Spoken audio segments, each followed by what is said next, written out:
Yes, good afternoon, everyone. Welcome to our regularly scheduled board meeting for Wednesday, June 26, 2024. Before we begin, I'd like to recognize that the CVRD is on the unceded territories of the Kwatsan, Malahat, Subasat, Halalt, Penelakut, Staminas, Liaxin, Palkachin, Dididat, and Pachidat nations, whose people have walked gently here for thousands of years. With that, we will get underway. Ms. Boyd, before we go to approval of the agenda, are there any changes to the agenda today? Thank you, Chair. Yes, there is. We have handed out before you as well as emailed.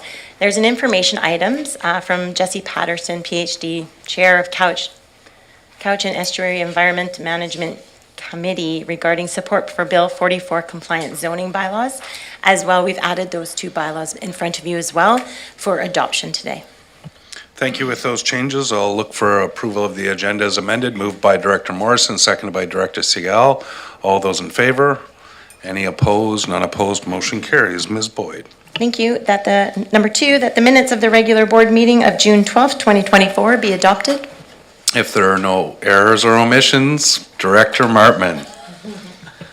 Thank you, Chair. And that item number 17, which was the notice of motion, it states in the minutes that it was carried. I think it's on number 10 discussed. So there's no real motion on the notice of motion. It's just a heads up, so it should just say nothing there below it. With that correction, we'll ask for a motion to adopt the minutes as amended, moved by Director Martman, seconded by Director Segal. All those in favor? Any opposed? None opposed. Motion carries. Ms. Boyd. Thank you, Chair. There is no business arising from the minutes, but we'll move to public input period. The public input period is an offer to the public an opportunity to comment on agenda items before the board considers the item.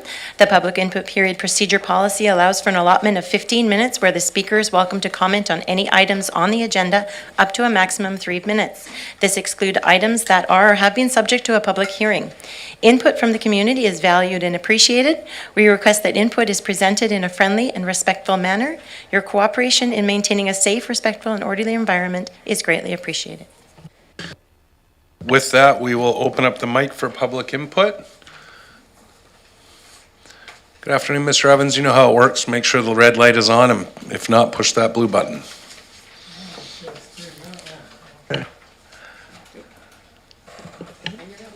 It's on. Okay, good afternoon, Mr. Chair and Director's staff. Mr. Chair, I was at the Electoral Area Services Committee meeting a week ago, and in there, CR3, Electoral Area Directors Only, vote on the following, and it's R3. It is a covenant, CA 1648147, be amended, and that covenant was to build a fire hall at the former Elkington site, or the Malahat lands now. And this went through a developer went out and he got a estimate from a cost consultant to see what this was worth. It came out for $585,000.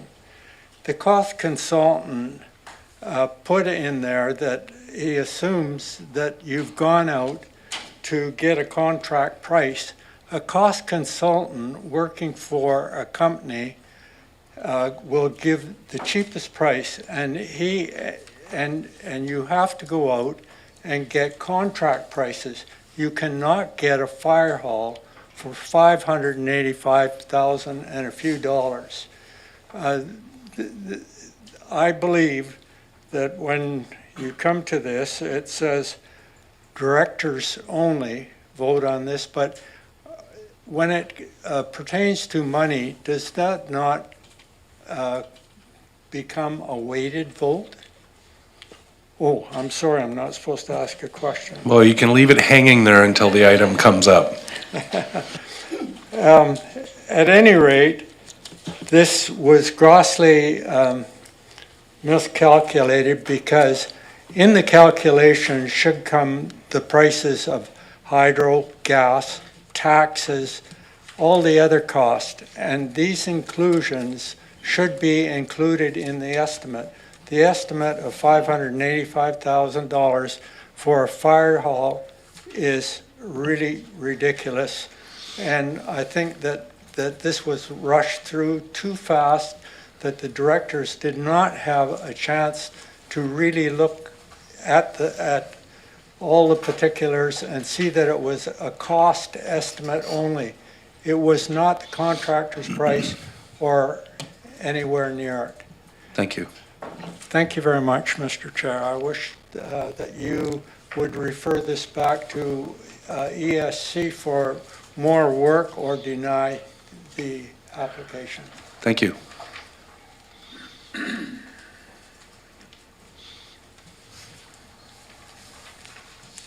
Hello and welcome.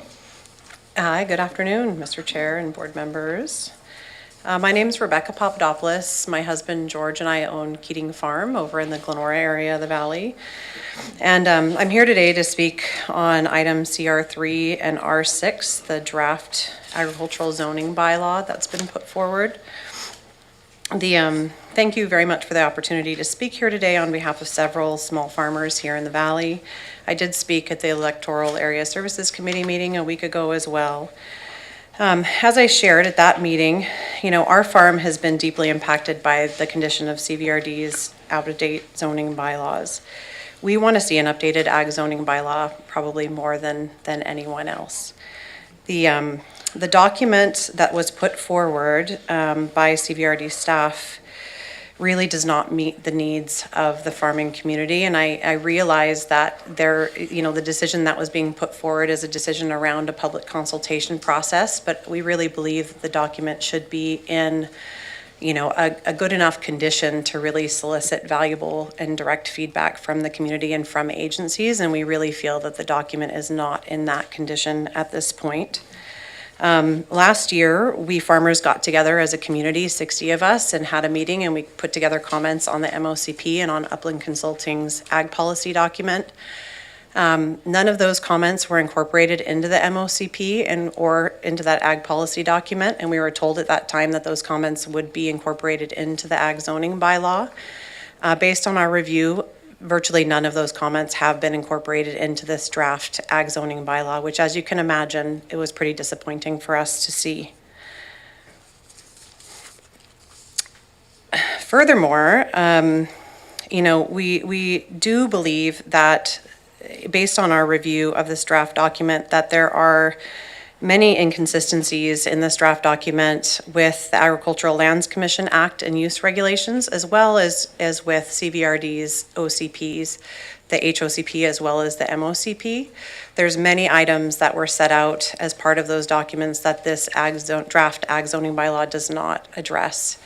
And we feel, again, that a draft document that's being put out for public review and agency review should be vetted to the point to ensure that it does align with the Agricultural Lands Commission rules and also with the MOCP and the HOCP. So it is our opinion that the document should not be distributed any further until it has been revised to address these issues. We really do feel that it's going to cause significant delays and rework if the document has to be completely, essentially rewritten and then put back out again for public review and agency review. So if the board does choose to proceed with the Electoral Area Services Committee recommendation to proceed with the public consultation process, we would ask that there's a commitment from CVRD that a steering committee is formed that includes farmers in order to create a working session to where this document can be developed in coordination with the agricultural community, and then it can be put back out again for public review and agency review. Thank you. You are about 20 seconds over time. I but appreciate it. Thank you very much. Thank you. If there is time after others have spoken, you can, if you have an additional point to make. That was all I really wanted to say today. Thank you. Thank you for coming. Any others for public input?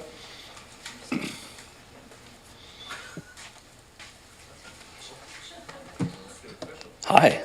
It's weird being on this side of the table for once. Chair Stone, directors, my name is Bruce Finlay. I'm North Cowichan resident and business owner, and also on North Cowichan Council. And I am here to talk about item DR1, I think it is.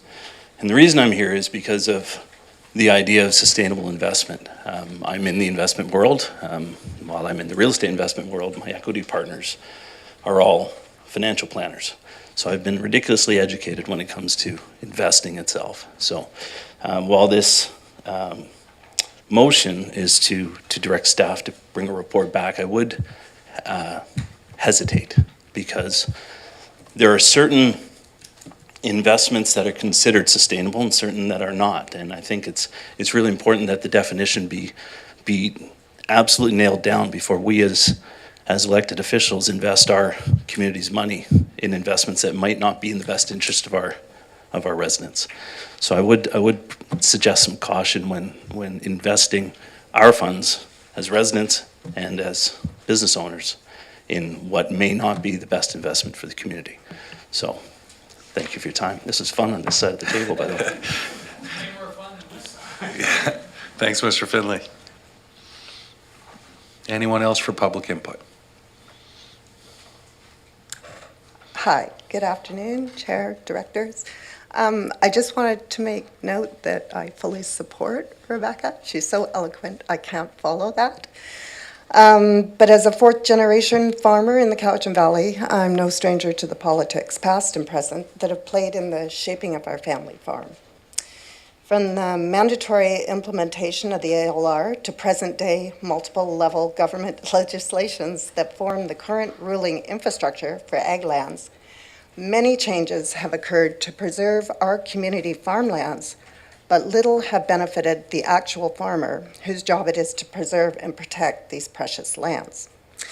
These men and women are expected to maintain the lands for the benefit of the society as a whole, but are so regulated in their decisions by making so many different governing bodies with different agendas that making a living on farming alone has become extremely challenging and now should be challenged.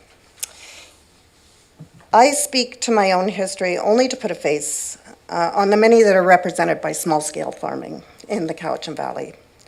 Yes, we are small and very diverse, I will admit that, in our needs. However, a seat at the table in the decision-making for the future of agriculture in the Valley will need to be accommodated.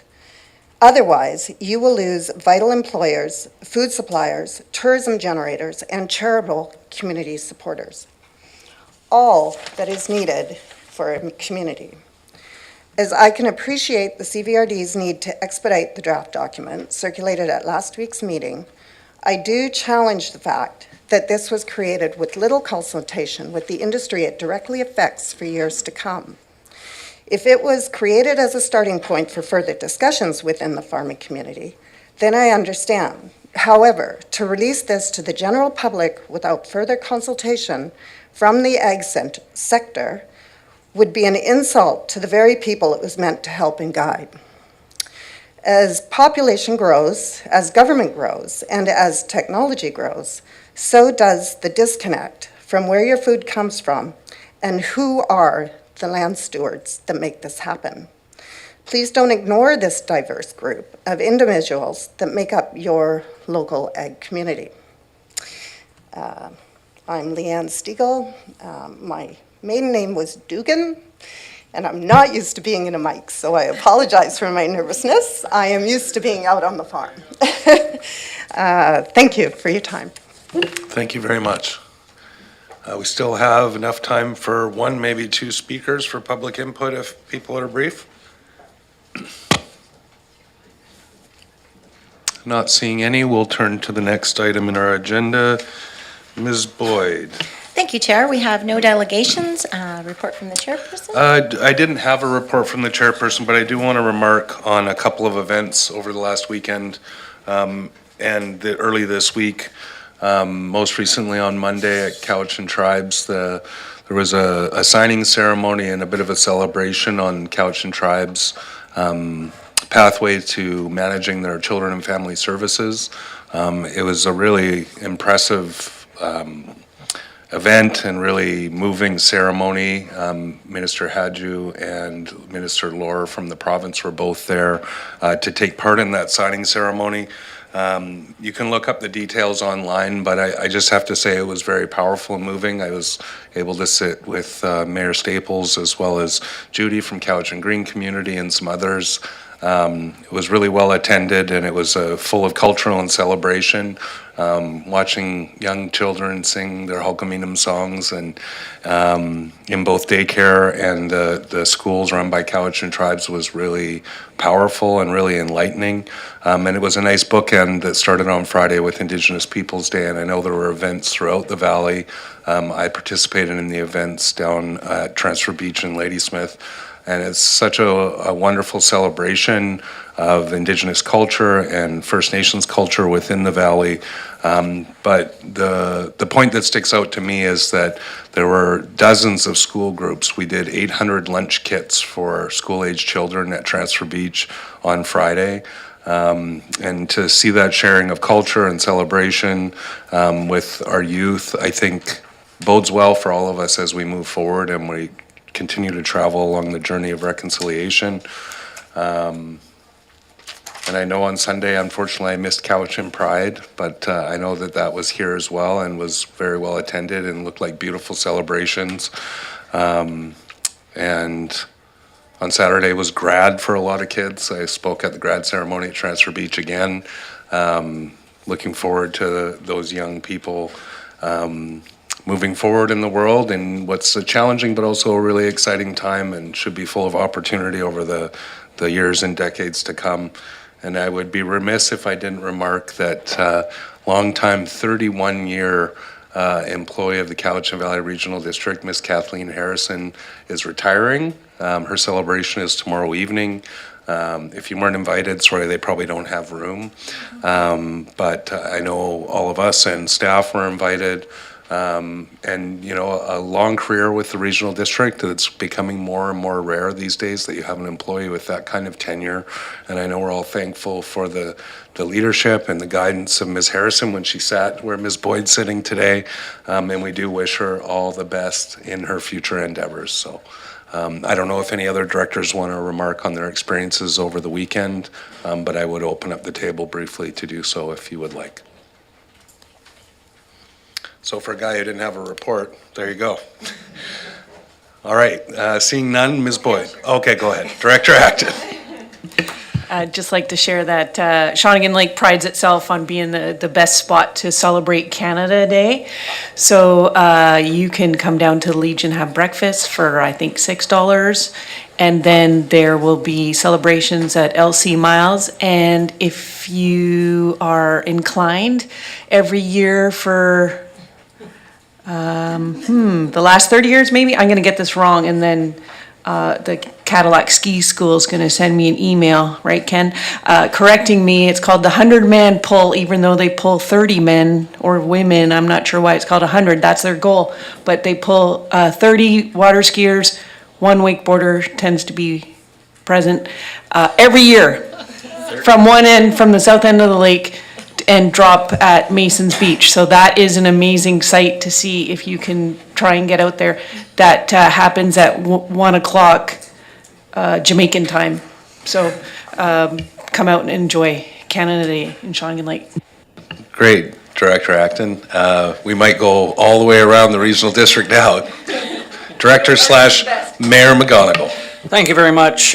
I will refer to the aforementioned celebration and the angst of attending the best one, which may be in the west communities of Lake Cowichan, Honeymoon Bay, and Missachi Lake, I might add, a tripartite celebration. So please, if you are finished with Shawnigan Lake, come to the West End and join us in celebrating Canada Day.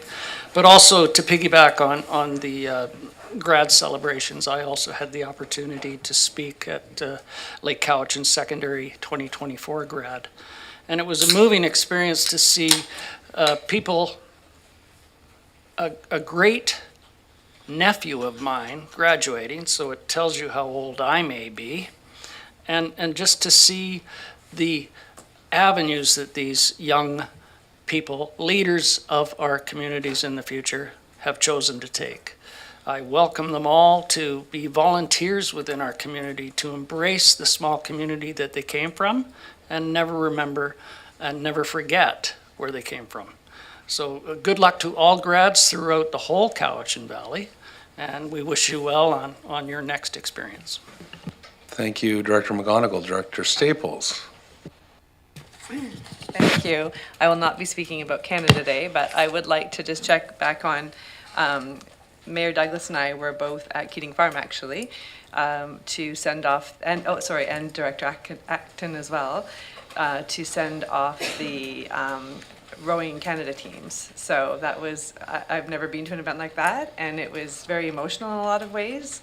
But just to see, I think one of the things that always strikes me about teams and sports is the way that people come together from all different places to work towards a goal. And I think that is something that, like, I look at all the ways that we come together when it does come to sport, and I think it really represents what we are capable of as humanity, not just the challenge of the athletes, but just everyone supporting that direction that people are going in.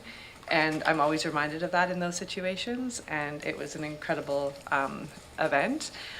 Also, the Cowichan Tribes, I was at the Cowichan Tribes events for Indigenous Peoples Day. It was incredible. If you haven't seen the new sports complex that they have down at the field, I would suggest heading down there and checking it out. It is absolutely beautiful. It's very inspiring. It's a multiple sports sort of plex that they have for basketball and soccer. And anyways, it just seeing the kids just play in there, and then going to that event where you and I were at.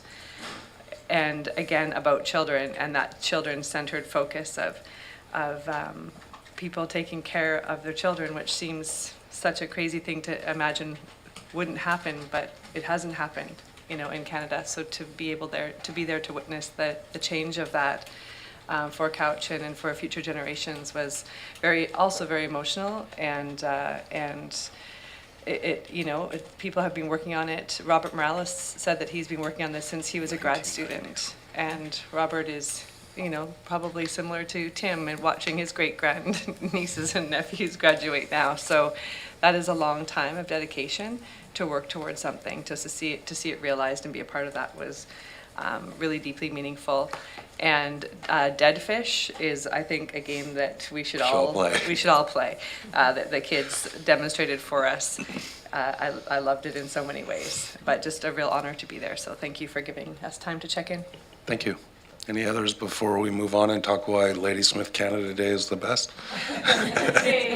Hey. There are Canada Day celebrations everywhere. Make your own judgments and choose wisely. All right, moving on. Ms. Boyd. Thank you, Chair. Number 7, correspondence we have received from Todd Littman, Better Island Transit President, regarding improving Vancouver Island interregional bus services. Thank you. You see the ask there from Mr. Littman. I would say this is in line with advocacy that a number of us on the board are doing ongoing, as well as other areas. Had some conversations with mayors and in the Capital Regional District after Mr. Littman's presentation. Obviously, have had a lot of discussions with folks at the Regional District of Nanaimo table as well. And, I guess it wouldn't hurt to send another letter, but put it out to the board for direction or questions or comments. Director Nicholson. I'd move it. I wondered if it's possible to get a letter, to do a 3-way joint signature letter. A 3-way joint signature letter with the other chairs? Yeah. Yeah, I can reach out to Chair Plant as well as Chair, it's Vanessa, right? Yeah, in RDN. Craig? Yeah. I'd move that, Rick. Okay, that's been moved and seconded. Any further discussion? I still think the fare should be $375, but that's okay. All those in favor? Any opposed? None opposed. Motion carries. Ms. Boyd. Thank you, Chair. At the beginning of the agenda, we added information item from the ministerial, that's right, it's circulated. You see that handed out by Ms. Was it Rosa? And so that was just the approvals for those bylaws that are on, they were emailed, they're on the agenda package and included behind the letter. So Director Abbott. Just an observation, and perhaps it can be clarified. This is written on BC Ministry letterhead by the president of the Cowichan Estuary Environmental Management.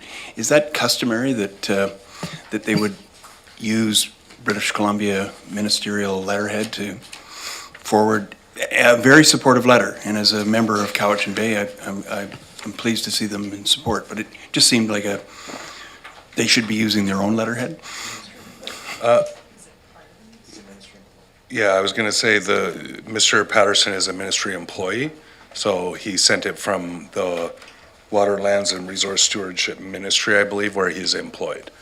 So his title does say he's the chair of the Cowichan Estuary Committee, but he is an employee of the ministry. I got it, but I just find it odd that you would use letterhead as a signator of the CEEMC, but fair enough, that's how it works. Yeah, he's correct. So, sorry. Is he writing in his capacity as a ministry employee? Because I know that was ministerial approval that was provided. That's correct. So the Cowichan Estuary Environmental Management Is Plan it Committee is provincial? established under the Ministry of Environment originally, and Jesse was appointed to lead the committee on behalf of the ministry. So it is appropriate that the letter did come under that letterhead. Thank you. Thanks, Mr. Earl. All right. So that's just there for information. Any further discussion? Seeing none, oh, Director Manhas. Thank you, Mr. Chairman. Does this in any way affect the current operations or future operations of the Cowichan Bay Sawmill, the Western Forest Products Mill? I'm not, to my knowledge, no. Staff are shaking their head no, so I don't believe so. Thank you. Ms. Boyd. Thank you, Chair. Number 9, Committee Commission Reports, CR1, Report and Recommendations of the Special Meeting of the Cowichan Core Recreation Commission Report of June 6, 2024. Director Morrison. I wasn't at that meeting and I'm not on the commission, so I think it must be somebody else to deliver that. Core? I was in the same position, not there. I was there. I can deliver. Director Nicholson. Oh, sorry, we got Director Nicholson. Thank you. Director Wilson, my apologies. I didn't see you on the screen there. No worries. Your Cowichan Core Recreation Commission reports and recommends as follows: that the CVRD enter into a license of use agreement with the Cowichan Capital Sports and Entertainment Group as per the terms and conditions in the staff report presented to the Cowichan Core Recreation Commission on June 6, 2024. Moved by Director Acton, or question? Question? Okay, moved. Do we have a seconder? Director Justice and Director Acton. Just in this case, so I got a phone call about this, and when we make it, and the community member couldn't find when we send people, when we're, sorry, as a member of the public, it makes it difficult sometimes to go find these other reports that are referred to in the motion. So it would be nice if it could be attached. Yeah, we did. We did have a process where those were linked, and that seems to have fallen off. Like the previous reports were linked in the agendas online, but maybe that's not happening, or it's challenges with PrimeGov. So perhaps being able to attach that PDF to those resolutions. Point taken. Any other discussion on this? Seeing none, call the question. All those in favor? Any opposed? None opposed. Motion carries. Ms. Boyd. CR2, Report and Recommendations of the Committee of the Whole Meeting of June 12, 2024. Director/Chair McGonigal/Mayor/Promoter of Little Things Lake Cowichan. Best Canada Day celebration in the South valley. of Ladysmith. Sorry. It's an L word, it's called Lake Cowichan. Report and recommendations of the Committee of the Whole meeting on June 12th, 2024. Your Committee of the Whole reports and recommends on June 12th, 2024.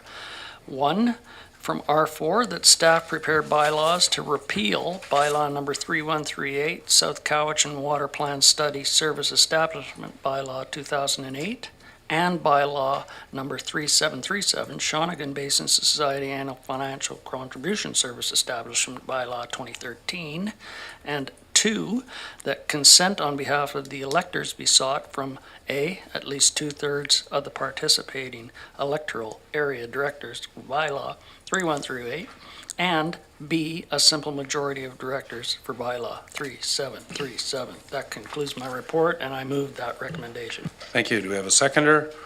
Seconded by Director Acton. Any discussion? Seeing none, all those in favor? Any opposed? None opposed, motion carries. Ms. Boyd, thank you for your report, Director McGonigal. And I should have said southwest. If you go directly south, look out for Shawnigan Lake. Ms. Boyd. Thank you, Chair. CR3, report and recommendations of the Electoral Area Services Committee meeting of June 19th, 2024. Director/Chair Morrison, all things Honeymoon Bay, Missachi Lake. Thank you, And Mr. Scotts Falls. Chair. These have all been published. I would move the items for all directors to be considered, that starting with what's labeled R4 and ending in what's R9. Sorry, I think Director I'd like you Nicholson, to pull R7. R7? Okay, thank you. Mr. Chair? Director Wilson. Yeah, I'd like to pull, where has it gone to? R8 dash 2, oh goodness me, C3 which is the Dra Community Immediate contribution. I've got some comments on that one. Okay, so we'll have to pull R8 then as well. So it's all the items there minus R8 and R9, which have been pulled. Oh, sorry, R7, yep, that arrow needs to go that way. R7 and R8 have been pulled. Is that right? You lost me. Okay. So R4, 5, and 9 have been moved and seconded by Director Yeah, Sigal. that's it. You just said they've been seconded, so I assumed it was you. Any discussion on those items? Seeing none, call the question. All those in favor? Any opposed? None opposed. So Director Morrison, back to you for R7. Yeah, I'll move that. All right, do we have a seconder for R7, seconded by Director Sigal? And to R7, Director Nicholson. Thank you. I am not in favor of this at this time. I don't believe we have enough information about the extent of the issue to embark on something that I think will be a long-term tax burden on our citizens, and I'm very sensitive to that. And in addition, I don't think bed and breakfast businesses who have run themselves legitimately are being penalized potentially by having to have the added burden of a licensing cost. So we have in our budget to hire a bylaw enforcement officer to look into short-term rental issues. The province is providing us with information on the platform, on the marketing platform, and I think we should take a look carefully at what the issues really are before we commit to a long-term added expense on the taxpayer. Thank you. And I think I see Director McClinton online. Yeah, thank you, Chair. I'll be quick. I just want to wholeheartedly support Director Nicholson. I was going to pull it myself. I just think we just brought in the new provincial legislation. We opted in. I just think we need to give this a year and let the dust settle. We've got a lot of things going on, and I think we can be focusing staff's time in a better way. So I won't be supporting it. Thank you. I see Director Morrison and Director Acton.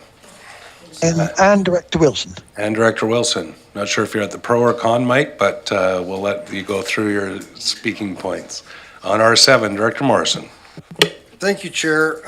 There's a suite of things that have been brought in under the legislation. I understand that there's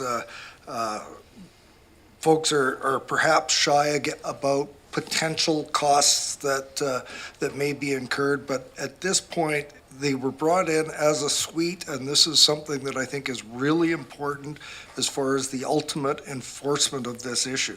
It is specific to bed and breakfast and short-term accommodations. We've seen how they have devastated some communities, some more than others. And I think that for us to single out and say, well, let's not do this part now, when we've already seen the advent and the implementation of this legislation already having some impacts as far as increasing the supply of long-term rentals, I think it would be foolhardy at this point to say, oh no, I think we should wait on this. So I'm going to encourage my colleagues to support this as it was drawn up and participate in the provincial registration and licensing regime as it's been laid out. Thank you. Thank you. Director Acton and then Director Wilson. Thank you, Chair. Personally, I would, unfortunately, last week I wasn't here for this discussion, but I understood that this was more around just getting our ducks in a row so that we can be prepared to go this route if we decide to. But I think it's also part of another bigger picture of where do we actually want the short-term rental to exist too. I know that in Shawnigan Lake, many families are used to renting a cabin that's not available in the winter, it's not winterized, that kind of thing. So we haven't taken into consideration of where we do want, say, Airbnb, and they may not follow the owner-occupied criteria. So I would look to the rest of the committee, but I think this should maybe go back to electoral area services for further discussion and to incorporate a bigger discussion on what else we want to talk about, because that has been missed. I just didn't want to take up the municipality's time. I hear your big sigh, Chair Stone, but that way we could, not get into a big discussion here on it. And what's the big deal about delaying this for 2 weeks? Well, I always say I want to chair EAS meetings, so I have Director Wilson is next, then Abbott, and then Segal. Director Wilson. Yeah, thank you, Mr. Chair. And I am fully in agreement with Director McClinton and Director Nicholson on this one. One of the other things that comes up, of course, is the possibility of more staff being taken on as well. That's something which doesn't sit well with me at the moment with everything else that's going on with increased costs. So I am asking that this one be sent back as well. Thank you. Thank you. Director Abbott, and then Segal. Thank you, Chair. Segal, and then Martman. Director Deck, you got to get in on this. You're going to be the only one. We just went through a riveting code of conduct last evening, and I think I need to declare a conflict and absent myself on this conversation. Oh, okay. Thank you. Well, get out. We'll get you after we have this discussion.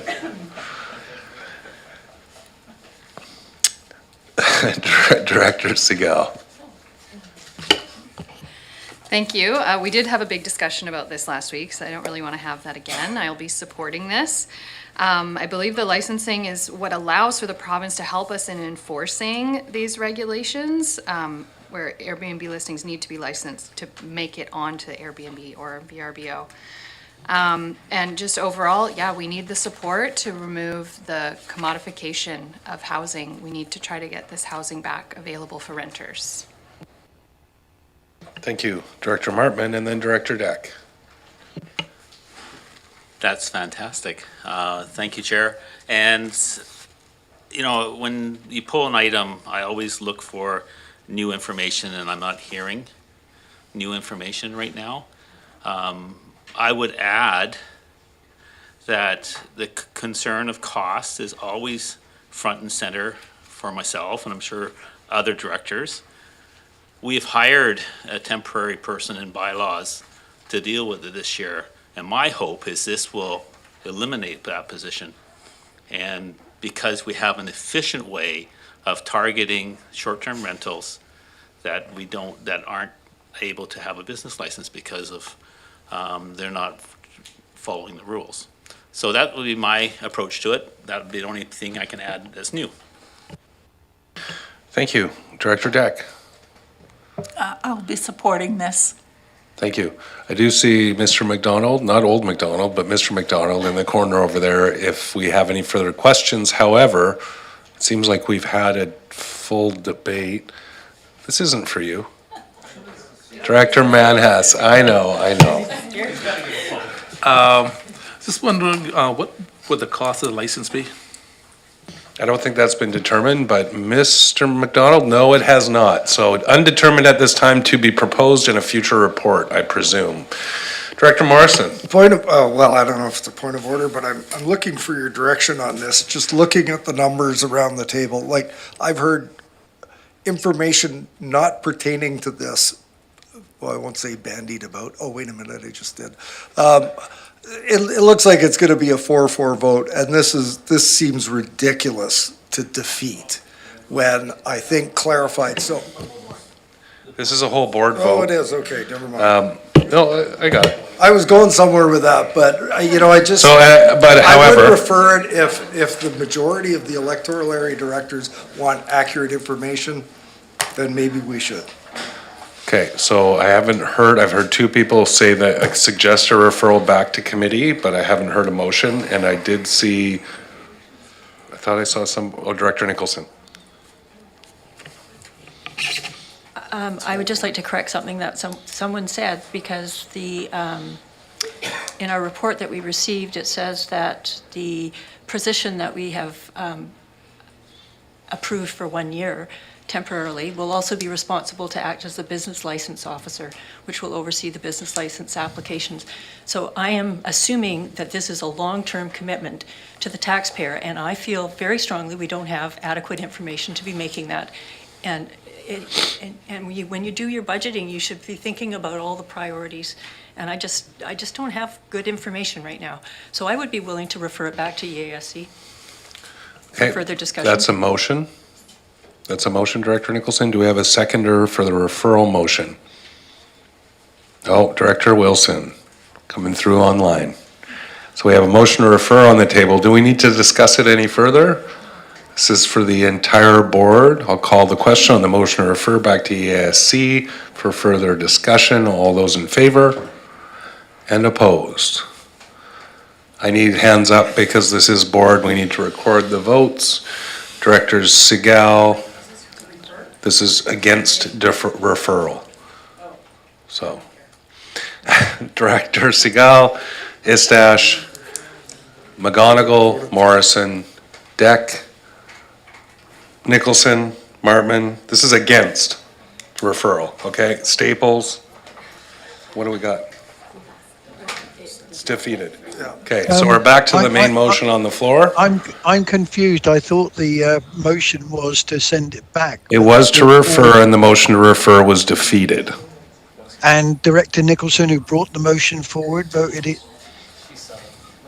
It doesn't make sense. Yeah, I did vote against it because actually, Mike, She just wants to defeat the motion. I just want to deal with this issue. Okay, so we're going to go back to the main motion. Do we need any further discussion? I'm going to call the question for all directors. All those in favor and opposed, keep your hands up high so I can count them. Director Justice, Nicholson, McClinton. That's it. Motion carries. All right. Now to the next one that's been pulled, R8. Director Morrison. I move R8. We have a seconder for R8. Director Martman seconded R8. A speakers list. Director Wilson.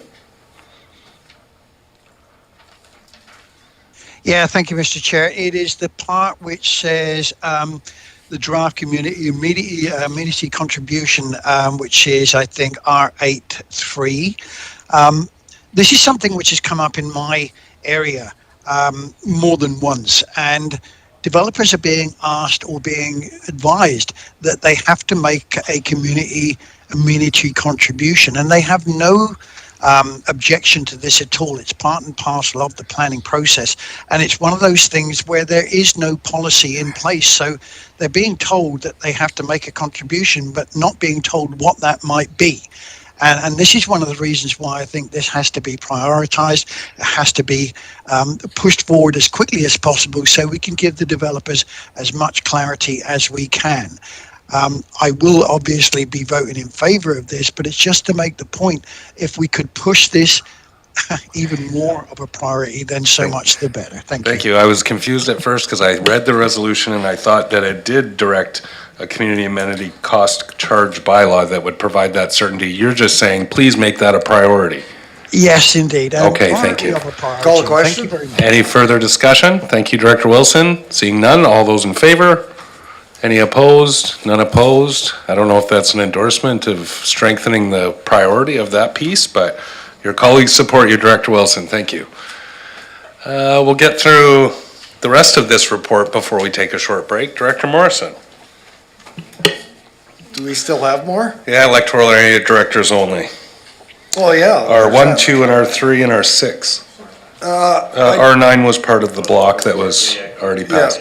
So I'm not going to pull that one item that was referred to in public input. I will move R2, R1, R2, R3, and R6. And Director Martman? Pull R6, please. R6 has been pulled. R6? Okay. Yep. I'd request we pull R3. Oh dear. R3 and R6? Are we gonna We'll go? move R1 and R2. All right, anybody want to pull R1 or R2? You're not an electoral area director. All right, so we're on do you second R1 and R2? Any further discussion on R1 and R2? I just wanted to see you chair an electoral area services committee meeting in person. All those in favor? Any opposed? None opposed? Motion carries. Move We're all in R3. fine spirits today. Seconder for R3, Director Segal. Discussion on R3. I brought it up a week ago at EASC, and I just think the electoral areas should review as was mentioned from the floor today, that I don't think the amount of money set aside for a hall is sufficient. And again, I'll emphasize that the cost of putting up a 3-bay fire hall for Cowichan Bay, Cobble Hill, and Cowichan Station is $16 million. So close to $600,000 is a little light in my Well, I'm estimate. going to see if I can head off a bunch of people wanting to say the same thing at the past, but when I watched the discussion last week, I understood this was one small contribution to the anticipated cost of a fire hall. So that there, over the next number of years, there would be many expected contributions to a fire hall. But Ms. Trolf, maybe you can help me. Thank you, If Chair. that's So- not what I heard, I was driving at the time, Yeah, so. so the original covenant spoke to provision of a fire, what was essentially a fire bay, not an entire hall, but a bay, a single bay. And then, so staff were directed to secure the services of a quantity surveyor to evaluate what the cost of constructing the bay would be, and that's what was brought back. Thank you, Ms. Charoff. I sense that 3 bays are going up for $16 million in Cowichan Bay, so I question the math, but it's not my area. I just feel that we're not putting aside enough funds, and that was emphasized by members of the community as a public hearing. I believe Directors Acton and Morrison. I think I'm in. Just wanted to highlight that this development has had many amendments come forward, and this is a poster child for the reason why we need a regional growth strategy. This whole development should have never existed. And, I think we got dangled some little amount of parkland or preservation, and we are one step forward, 5 steps back. So anyway, this is just helping. So what do you do when you have bad development? I don't know. Maybe you try and make it better, and you try and help the people who already live there, make it more affordable, and you try and build from those mistakes. But this is, like I said, one big mistake that hopefully we can start to amend and move forward with. Thank you. Director Morrison. Referring back to the staff report, and I thought the number wasn't sufficient either until staff got up and explained to us that this isn't a fire hall. This was essentially a glorified covered area for one piece of equipment, and that was what was estimated as far as cost goes. Yes, we'd all like the number to be bigger, but we also had a professional sign off on this. So I think we have to go with the best professional advice. I haven't heard anything new that says that the number is out of line with what a professional would provide us in the way of an estimate. So I think we kind of got to make a decision on this today. Thank you. Can we not re-debate it, but I'll give you one more shot, Director Abbott, and then I'd like to call the question. I just wanted it on the table so that in about 10 years' time, when this is not a subdivision, this is a number of houses built in the forest, it's going to take a lot of work to cover that area from a fire perspective. Just wanted the debate healthily debated here. Thank you. Any further discussion? Selectoral area directors only, all in favor? And opposed? Director Abbott opposed, motion carries. Moving on to R6, Director Morrison. Move the item. R6 has been moved and seconded by Director Segal. Discussion on R6, Director Martman. Thanks. This was well debated, and I pulled this item because, it's definitely of interest to the farming community and to the general community as well.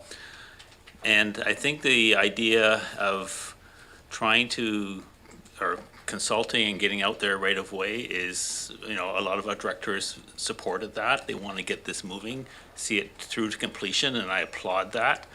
I think what is needed, though, is to start with the right document. And staff has informed us just recently that, they do plan to reach out to the farming community and the agricultural stakeholders and to have that conversation first. So I don't know if that's something that Ms. Charoff wants to speak to, or make sure that we get it on the record. Thank you. Thank you. I will say, as Ms. Charoff takes the podium, that listening to the meeting yesterday, what I heard from Ms. Suderman was that, and by way of this modified resolution, that the idea was this was a sort of a blank template, and the engagement with the farming community would put in allowable uses instead of having a draft document with a bunch of things that needed to be taken out. But I'm not a farming person. I was driving while I was listening, but that's what I picked up from the discussion. Over to you, Ms. Charoff. Thank you, Chair. Yes. So I will say that it is much easier to criticize something than to criticize a blank slate, right? So it is a starting point, and staff do intend to report back to the EASC next week with some more information about how we might better engage with the agricultural community. I will say, for clarification, everything that's in the draft document is consistent with the legislation and the policies of the ALC, so just so that is clear, but we're certainly open to consultation, engagement with any affected community members, and certainly the agricultural community, and we'll talk more about that at EASC next week. To be continued. Any further discussion from the electoral area directors and not Director Manhas? Seeing none, I'll call the question before he puts his hand up. Oh, Director Wilson. Darn it. So close. I've been waving away here. Never mind. This is something which you've all heard at public input. The farmers' input is absolutely essential. And from what I've heard so far, they don't feel as though that has happened. I'm glad that Ms. Giralf is going to make this a priority as well moving forward. But I hope that the farmers will make sure that they come forward, and they will, and that Ms. Giralf and her staff make sure that all their comments are heard. One of the things I just heard was that this document was in line with ALC legislation. Yes, it may be, but it's probably not in line with what the farmers are seeking at the moment. There should be more input from the boots on the ground, and that's the farmers. Thank you. Thank you. Director Abbott.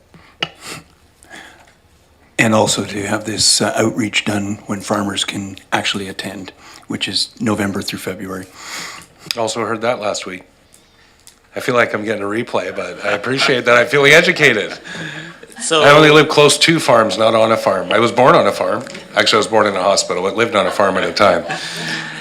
Director Martman. So just to speak to that, we're doing hay. I was up to like 11 o'clock at night doing hay and this week. And the one thing though, last night was a Farmers Institute, Nanaimo Cedars Farmers Institute put on a workshop for invasive species, and there was 50 farmers there last night.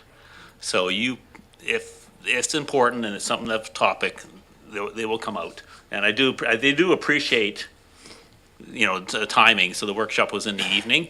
So I just, would put that out there as well. And hence you were then haying till 11, but you made it happen. Any further discussion? Seeing none, all those in favor? Any opposed? None opposed, motion carries.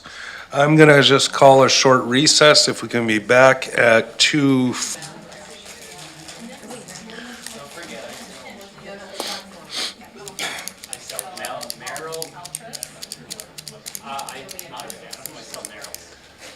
Good, Ms. Bowen is here.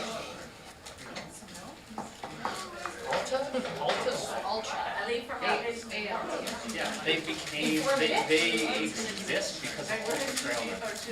That's their entire reason. Then come get my message.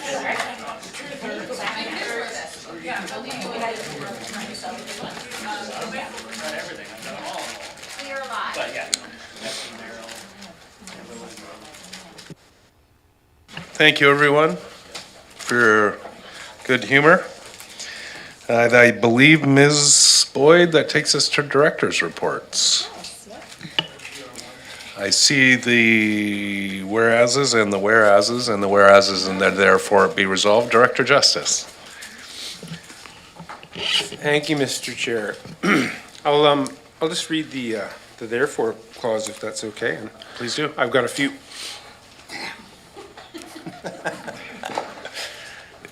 I have a sinking feeling. Yeah, I've got a few words to say if it happens to get seconded. So, the resolution would be that the board directs staff to explore adjustments to the investment policy to include responsible investing principles and report back to the board with a proposed approach and options for ensuring that investment decisions align with the sustainability goals outlined in the CVRD strategic plan. And you're moving that? I'll move that. Seconded by Director Nicholson. Questions? And I know we have Ms. Bowen here who might be able to speak to it. Director McGonigal. Mr. Chair, I've got my hand up again here. Thank you. I got you next, Director Wilson. Thank you, Mr. Chair. Through you, if I may, to either our CAO or appropriate staff person as to what this would impact, should it be implemented within our strategic plan? Should this be implemented? I know that our current policy with MFA aligns with sustainable approaches and what the intent of that would be within the strategic plan or any impacts. Ms. Bowen.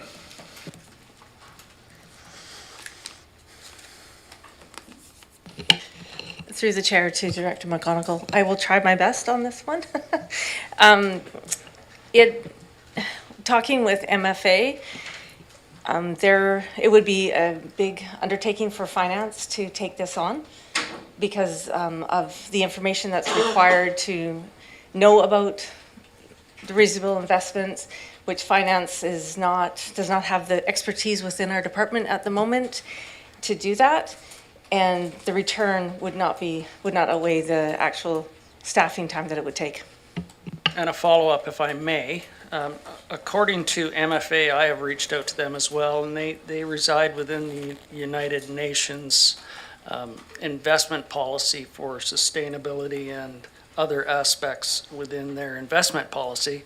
So if it is looking at just the day-to-day operations, how much of an impact would that have within the total investment portfolio of the CVRD, if you could answer that within the banking policies, perhaps. Through the chair to Director McGonigal, I would have to look into that and figure out what it would be, because right now, we just invest through MFA, through the regular money markets and stuff like that, as well as through other banks for GICs. So I'd have to look into if that could fit into what we're doing right now. Just a rough percentage. If you could do that offline, I would really appreciate that. Thank you. I think Director Monaco would be a great, you could just come in with. If I only had one glass, I will take that into consideration, Mr. Chair. Maybe for Halloween, you could come in looking like Mr. Monocle. Oh, man, I promised myself I'd settle down. This is not a good start. I have Directors Wilson, Morrison, Manhas, and Acton. Director Wilson. Yeah, thank you, Mr. Chair. Can I ask a very simple question to the Director from North Cowichan? Does his home municipality of North Cowichan have such a policy in place? I believe the answer is yes, but Director Justice.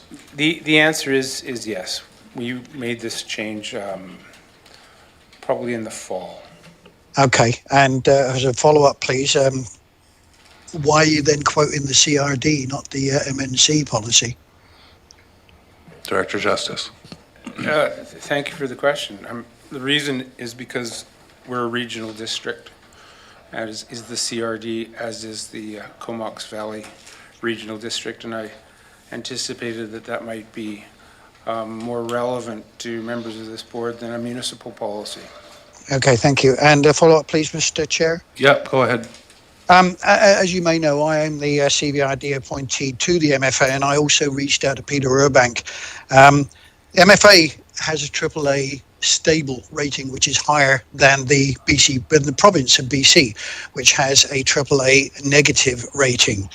But even with the expertise that the MFA has, they do not have the capacity or the expertise to actually look into this. So they farm this out to consultancies. They farm this out to the global asset management arm of the Royal Bank of Canada. Those guys are signatories to the UNPRI, which is the United Nations Principles of Responsible Investing.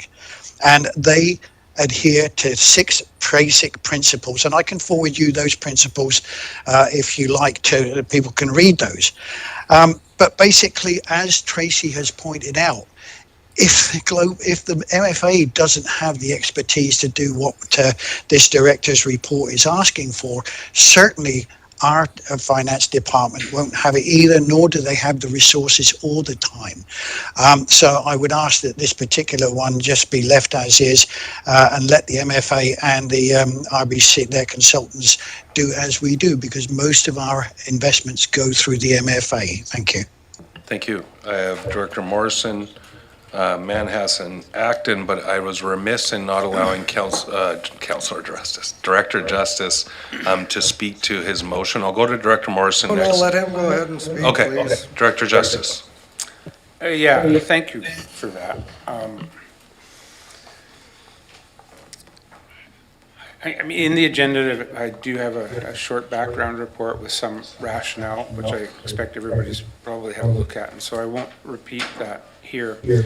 I would just like to emphasize that the intent of this motion is to ask staff to explore how to better align our investment policy with our strategic plan objectives. And secondarily, it's to provide us with some options to consider how to integrate responsible investing principles into the investment strategy. So, I mean, as I'm looking at this, I guess I would also say that I'm no expert in this. I do look forward to hearing the various opinions around the board and from our staff. My son was just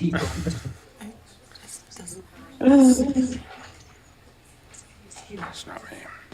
Sorry, Director Justice, my apologies. Yeah. So going there. Yeah, just take a 2-minute recess and then we'll come back. Sorry, Director Justice, you'll be able to start over in just a moment. Sure.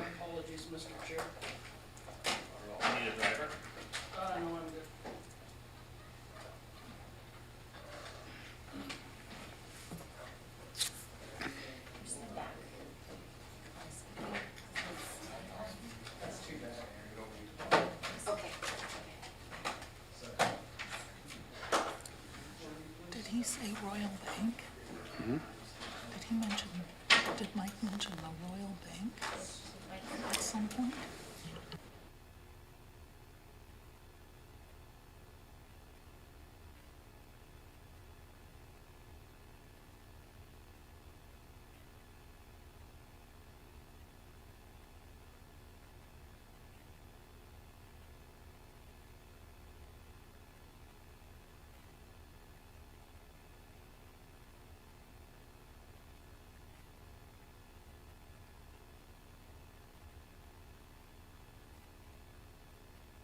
Okay. Thank you, folks. We will get back underway. Are we streaming? Yes, we are. Okay, thank you. Sorry, Director Justice, if you want to start over, I apologize for the interruption. No, thanks. I don't need to start over. I just want to emphasize that really this is just a motion to ask staff to explore ways that we can better align our investment policy with our strategic plan objectives. And I don't want to overstate it. I'm really no expert in this. I look to my colleagues' opinions and to the opinions of staff. I will say that the CRA and the Cowichan Comox Valley Regional Districts have policies that they've put together around investment. It's about balancing liquidity, safety, and returns with responsible investment principles, and they do it through different algorithms. And I'm not coming with any sorts of ideas about how that might work, but merely asking staff to have a look at it and to give us some proposals how we can integrate responsible investments in such a way that our investments align with our sustainability goals and in our strategic plan. I can go on, but I think there's no point. I'll just leave it to the board and our staff. Thanks. Thank you. I will go to Director Morrison, then Manhas, Acton, Nicholson. I did see your hand. Did you want to be on the list? And Director Segal? No. Oh, God, no. And myself, Director Morrison. Thank you. I don't often get exercised about items like this. I can say that as a former rep on MFA, and when the idea of this type of investing was just coming into vogue, so to speak, they began the effort to ensure that the goals and objectives of their members would be met. And my understanding is they are doing everything in their power to ensure that all of those resolutions that we do at UBCM and at their AGMs are put into place. My understanding of the CVRD's investment policy is we are full on a member of MFA and we are reaping the benefits of that arrangement. The only thing that we do outside of the MFA investments is our day-to-day banking and investments, and which is, I think, a very small part of the overall financial responsibilities and undertakings each day. I think if this was truly a direction that we wanted to go in this term, it would have been a standalone resolution or direction contained within the corporate strategic plan. I think this is coming a little late in the day, given the pressures that we've had in making or ensuring that our finance department is properly resourced and able to do just the basic work that they do. So I'm going to encourage that we stick with the policy that we have. Our investment world and debts are handled by MFA, which is likely one of the top organizations in North America that does this kind of work. And I don't want to see an hour of staff's time to be dedicated towards this work when I think we're in really good hands to begin with. And I want to see the department to be able to focus on the things that are really important and going to yield us returns. Thank you. Thank you. Director Manhas. Thank you, Mr. Chair. Mr. Chair, in the headline it says, direction for staff to adjust investment policy to include responsible investing. Well, any investing our staff does, I hope, is responsible, and I'm sure it is. These are taxpayers' hard-earned dollars. Bank of England actually divested in ESGs last year because they didn't have, the returns weren't there for their citizens. And I also understand BlackRock, an international investment company, actually also divested in ESGs because the return wasn't there for their investors either. I think we have to look out for our tax dollars prudently and invest in the best possible avenues where we can get our returns. As as Director Morrison has and Director McGonigal mentioned earlier, MFA is top-notch organization, AAA credit rating, and I think we should stick with the policy we have right now. Thank you. I have Director Acton next, then Nicholson, myself, but I'll put Director Martman in front of me. Thank you, Chair. First, I'd like to say I don't have a lot of knowledge on MFA and what they're investing in. So I thank Director Justice for bringing this forward. I think this is something we could think about.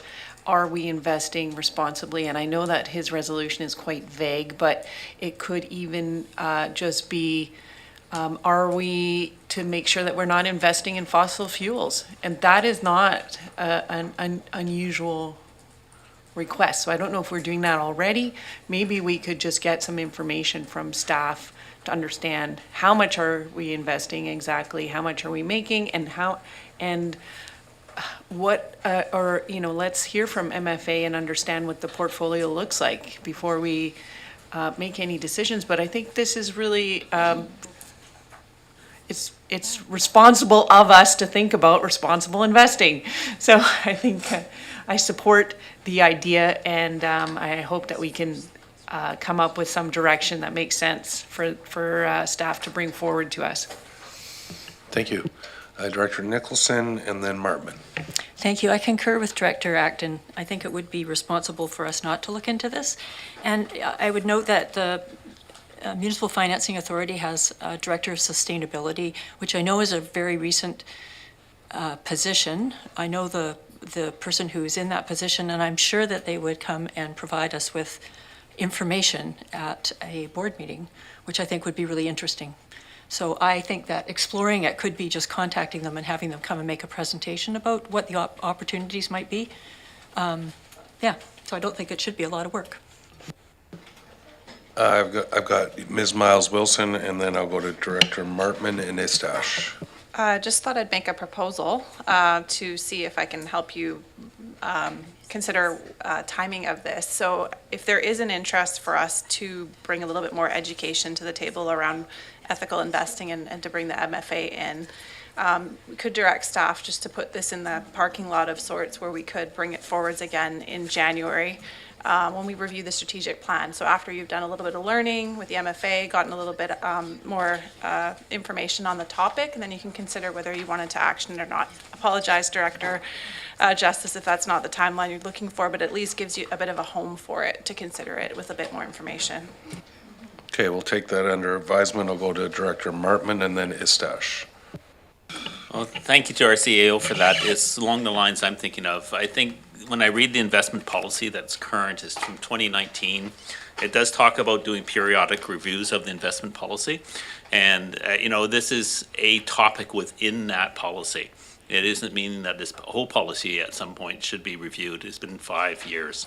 I would point out, though, that we're talking a lot about MFA. There are 6 other listed permitted investments by a regional district in that policy. And so, you know, it may be that MFA is doing exactly what we want. We should hear from the sustainability person and have what they have to say to us. But I'll also be interested in all those other 6 permitted items. What is our view of responsible? I'm not even sure I understand the definition of responsible at this perspective, at this point, and I'd like to have more ideas before I vote on this. But thanks for bringing this forward. Appreciate the conversation. Thank you. Did you want to respond to that, or is that, I felt like it was rhetorical, kind of maybe saying some more learning would be a good thing? Director Istash. Thank you, Chair. I'll be, as I did at our North Cowichan Council table, I'll be happily supporting this. It's not to look at having our staff do the work. When you review investments as it is right now, they're already coming, letting you know how and where they sit with a responsible lens. And furthermore, the discussion here is saying we should only stick with MFA. When you read on right here directly from the MFA website, the MFA believes that investment processes that incorporate ESG factors and other broad systemic issues can lead to better investment outcomes. They already believe it themselves, so we can kind of stick with what we're doing. All that the director is asking is that through our investments, we have a lens that looks like it does it so in a responsible manner.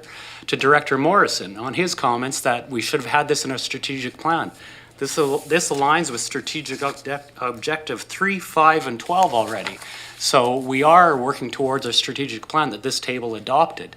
I by no means would want to have staff do any extra work. That's why the banks and the investment firms and those investment tools and financial instruments we're using have already done that work to let you know with clarity and ease that you're making the right decision on the basis of your municipality or regional district. And then as well, a lot of our investments are in provincial bonds, other municipal bonds, federal bonds, and those by their nature are socially responsible investments because you're investing in other communities and infrastructures within Canada. So those are wise choices. And then as well, I ask others to look around the table. If you're in a credit union right now, their entire mission statements is that everything is through the lens of an ESG. So if you're willing to vote against this and you're a credit union member, possibly you're voting against what you stand for at the bank you're using. So just to reflect on that, I by no means want any extra work on staff. This is just to look through the lens, I think, is where we're at. And then I appreciate Director Martman looking up that we should be reflecting and reviewing on an occasional time frame. Thank you. Got Director Wilson to start off round 2, but before we do, any other first-time speakers? Director McClinton, from the Hallows of Saltaire. Thank you, thank you, Chair. If staff is able to answer, what amount do we currently have invested approximately, and what does the return on investment look like? Ms. Bowen, did you hear that all right? Yes. Through the chair to Director McClinton, I'd have to look at that, but I know we have over 10 million with GICs with Canaccord, and we have some money market funds sitting both with the hospital and with the CVRD at MFA. And some of them I've been here 17 years and they've been sitting there longer than 17 years. I would have to look into it to get your return on investments. Again, I'd need help with that because that is not something I am versed in. And also adding this to the finances work plan for this year, there is a lot of other things that we have on our work plan that we need to accomplish this year. So this would be something that might have to be further down the list on our work plan for 2024, if it could even get on there. Thank you. Before I go to round 2, I've added Director Morrison to second slot, second round. I do want to say I 100% support investment policies that are responsible and sustainable, but I also reflect on it, particularly in our finance department, that they've been short-staffed for what feels like an eternity. Ms. Bowen can speak to that, and I know that they're still finding their feet, and that's not a criticism of the department, it's just a reality of the staffing levels and the challenges that they've had in recruiting and filling necessary positions. I do like the suggestion that perhaps we formalize some sort of commitment to moving in this direction, but focus on some education and opportunities we can to hear from the finance community on how it can be made easier for us as an organization. I do want to say that I also believe that most financial agencies that handle investing can package up responsible investing options for you to take the workload out of it. I know myself that there are, a lot of funds, ethical funds, for example, and of course that's different level of investing, 100%, with my meager elected salary.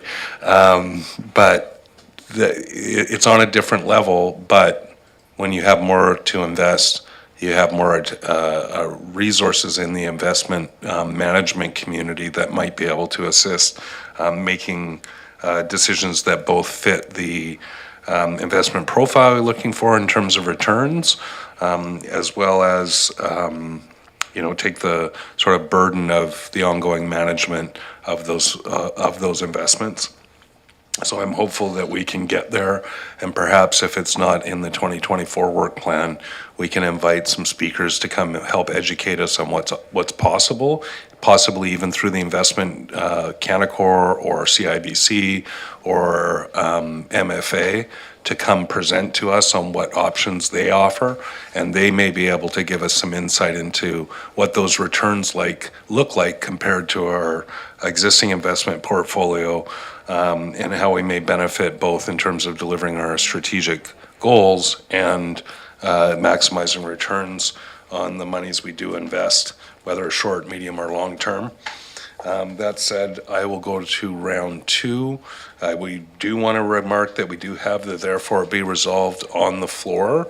I would say that without some specificity around timeline, that the suggestion from the CAO may fit within and I'm making this suggestion, may fit within the resolution as it's on the floor, presently moved and seconded. I'm adding Director Segal to round one, and then we'll go to Director Wilson and Morrison to do round two. Thank you. So I'd like to make a referral motion to that parking lot that our CAO referred to, just to give some time for finance to absorb what has come out of this conversation, and to maybe have more of a plan of how to move forward in a way that doesn't tax your workload a lot. That has been moved and seconded by Director Staples. Referral motion takes precedence. So any speakers to the propriety of referral? Director Martman. Does a referral require a time or a place? Not, preferably, especially when you're referring a motion that is like time sensitive, it's like referred to a committee asking for X. The referral motion that's been moved and seconded that the chair has accepted, unless he's challenged, is kind of kicking it over to Ms. Miles Wilson's parking lot to come back to us in some time frame that she's going to commit to henceforth. And Director Morrison may be able to help with that if we're not satisfied. Speaking to the quote-unquote parking lot, it's the annual strategic plan review that In January. you will be learning more about at your first quarterly update on the strategic plan. And so in order to try to consolidate your decision-making and also to make sure you have good advice when you make decisions to scale up or reprioritize your work, we're trying to put it into an annual process for you. And so just, I do have speakers on the referral, and I'm going to be very rigid about the propriety of referral. I do want to say that you did also, though, mention that between now and January that we would take those opportunities to get perhaps presenters in to educate us on responsible investing. Okay. I believe I had on the referral Director Morrison, Istash, and Staples. Have you forgotten about me? Oh, sorry, you were on the next round of speakers, but Director Wilson, when a referral motion is made, The speakers list as it sits is paused, and the propriety of referral takes precedence. So I was taking new speakers on the referral, but I would like to speak on referral. just give me one moment. Director Morrison, if it is your pleasure, can I let Director Wilson speak to the referral? It would be my pleasure. Thank you very much. Director Wilson. And it's also my pleasure as well to be able to speak on this. Well, aren't we all cordial this afternoon? Is a good idea, I agree. And every time I speak with MFA, I say, you guys need to come along and tell us, exactly what it is that you do. They are more than happy to do that. All they need is an invitation. But that has to come from not just me, but from other people as well, which I have mentioned before. By all means, let's get more information on this. And yeah, I'll support the referral, but we need to get this the people who know what they're doing, and minimise the time impact on our financial staff. Thank you. Director Morrison, then Istash and Staples on the referral. Just a little bit of leeway, given the timing. I'm rigid here. Well, we're taking the month of August off. We got a month until we get there. UBCM is the second week of September.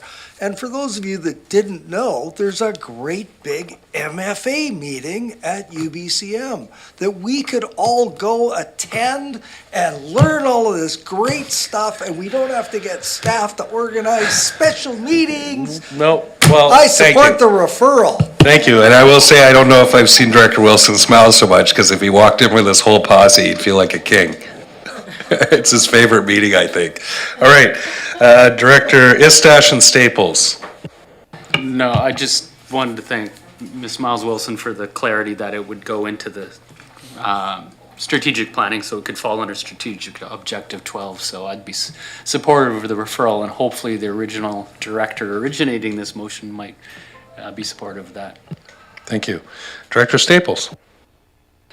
Yeah, I just wanted to say I support the motion, and I just recognize the importance of referring for, to support staff as well. So that's all I wanted to add. And I'm in agreement with Director Staples. Any other discussion on the referral? Seeing none, all those in favor of referral and opposed? None opposed, motion carries. To the parking lot in January we go. Hurrah, hurrah. Ms. Boyd, are we done yet? Oh, staff reports. Ms. Boyd. Wait a minute. Thank you, Director Justice. It was a stimulating conversation at your prompting, so appreciate it. Ms. Boyd. Thank you. We move to 11, staff reports, SR1, staff report from the Chief Financial Officer, Finance Division regarding the 2023 Statement of Financial Information. Just trying to get your steps in. Ms. Bowen, welcome back to the lectern. So I don't have a presentation, but this is just the report of the Statement of Financial Information that we have to do legislatively by June 30th. Thank you. Do we have a mover and a seconder for the resolution? Moved by Director Morrison, seconded by Director Staples. Any discussion on the motion? Call the question. All those in favor?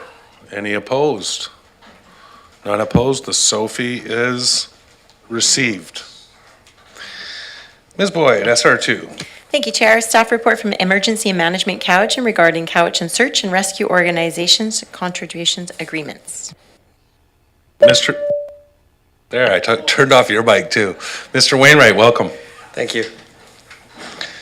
We see the recommendations there. These are clarified in an email, the amounts that were received. I want to thank you for this because I know this is part of our efforts to help support the search and rescue folks, as well as have some coordination and connection between emergency management and search and rescue. Super important. If there's no discussion, or if there is discussion, I'd look to a motion and any questions or comments. Moved by Director Istash, seconded by Director Segal. To the motion, Director Istash. Thank you for the support of search and rescue, and just to note, while they're not listed here, the great work that Cowichan Search and Rescue did to save the border collie that fell off the cliff on Zuhalem on the weekend, and a good ending of a going 150-foot tumble. So Wow. Good work to Cowichan Search and Rescue. Thank you. All the more reason to support search and rescue. Seeing no further discussion, call the question. All those in favor? Any opposed? None opposed. Motion carries. We go to bylaws. Ms. Boyd. B1, CVRD 4492 Lambourne Estates Sewer System Service Amendment Boundary Extension Bylaw be adopted. Moved by Director Abbott, seconded by Director Segal. All those in favor? Any opposed? None opposed. Motion carries. Ms. Boyd. B2, that CVRD Bylaw 4493 Lambourne Estates Water System Service Amendment Boundary Extension Bylaw 2023 be adopted. Moved by Director Abbott, seconded by Director Morrison. Any discussion? Seeing none. All those in favor? None opposed. Motion carries. This is for EA directors only. Ms. Boyd. Thank you, Chair. CVRD Bylaw 4571 South Cowichan Zoning Amendment Bylaw Detached Suites and Miscellaneous Amendments 2024 be granted first, second, and third reading. Moved by Director Segal. Seconded by Director Abbott. All those in favor? Any opposed? None opposed? Motion carries. And that CVRD Bylaw 4571 South Cowichan Zoning Amendment Bylaw Detached Suites and Miscellaneous Amendments 2024 be adopted. Moved by Director Abbott, seconded by Director Segal. All those in favor? Any opposed? None opposed? Motion carries. Thank you, BEA. CVRD Bylaw BA2, sorry. CVRD Bylaw 4590 Electoral Area B, Shawnigan Lake Zoning Amendment Bylaw Wildflower 2024 be granted first and second reading. Moved by Director Acton, seconded by Director Segal. All those in favor? Any opposed? None opposed? Motion carries. And now we have our special late appearance bylaws with approval from the province of British Columbia. Ms. Boyd. Thank you, Chair. BEA3, that CVRD Bylaw 4548 Electoral Area D, Cowichan Bay Marine Zoning Amendment Bylaw Bill 44 Compliance 2024 be adopted. Moved by Director Abbott, seconded by Director Morrison. Any discussion? Seeing none. All those in favor? And opposed? None opposed? Motion carries. BEA4, that CVRD Bylaw 4573 Electoral Area D, Cowichan Bay Marine Zoning Amendment Bylaw Miscellaneous Amendments 2024 be adopted. Moved by Director Abbott, seconded by Director Segal. All those in favor? Any opposed? None opposed? Motion carries. We'll move to number 19, question period. Thank you. Question period time. Microphone is open.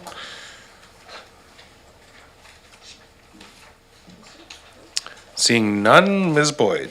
Thank you. We'll move to closed session, that a motion to the meeting be closed to the public in accordance with the Community Charter, Part 4, Division 3, Section 90, subsections as noted in accordance with each agenda item. CSM 1, closed session regular minutes of June 12, 2024. CSSR 1, appointments, Section 91A, as well as CSSR